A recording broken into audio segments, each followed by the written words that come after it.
The barbaric killing of 20 Indian soldiers by the Chinese has forced the Indian army to change the rules of engagement at the line of actual control. The message from the army top brass to the troops in Ladakh is clear. Any future act of violence will be met with equal and more force.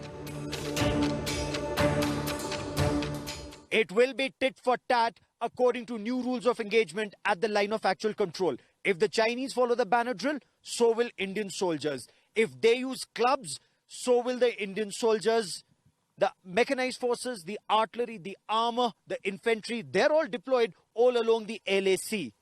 But new rules are clear. If the Chinese step out of line, it's time to pay back with interest. There's tension and anger among troops who are in an eyeball-to-eyeball situation. A violent escalation cannot be ruled out. Frontline bases of the Indian Army and Air Force along the nearly 3,500-kilometer de facto border with China have been put on high alert. China would be more than wise to now delineate the territory and come down to the negotiating table to understand where should the line be drawn finally. And in the absence of this line being drawn, the Indian Army must keep with itself the initiative to take all actions necessary in self-defense of its troops. On Wednesday, Prime Minister Narendra Modi made it amply clear in this terse and stern warning to Beijing.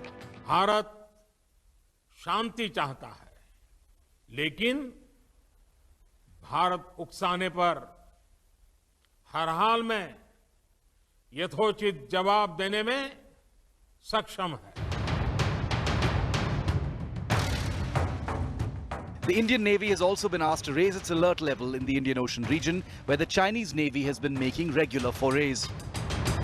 India has decided to strengthen its aerial firepower with the purchase of 12 new Sukhoi 30 and 21 MiG-29 fighter jets. Despite Chinese opposition, India's Border Roads Organization is steadily moving forward with its road construction activities. India today has accessed this exclusive footage of a bridge being constructed on the Shyok River not far from one of the standoff points. हम ससोमा ससेला road का kilometre 52.4 में खड़ा है, जो BRO का सिर्फ एक single road है जो ग्लेशियर टेरेन में कंस्ट्रक्ट किया जा रहा है. आप देख सकते हैं कि हम अभी ग्लेशियर में खड़ा है और जो मेरा पीछे है वो है ससेला ग्लेशियर जो हाइट है 17,860 feet. The message from India is clear. Indian territories will be guarded at all costs. India will not cede an inch of its territory. With Gaurav Sawant in Leh, Ladakh and Ashraf Wani in Srinagar, Bureau Report, India Today.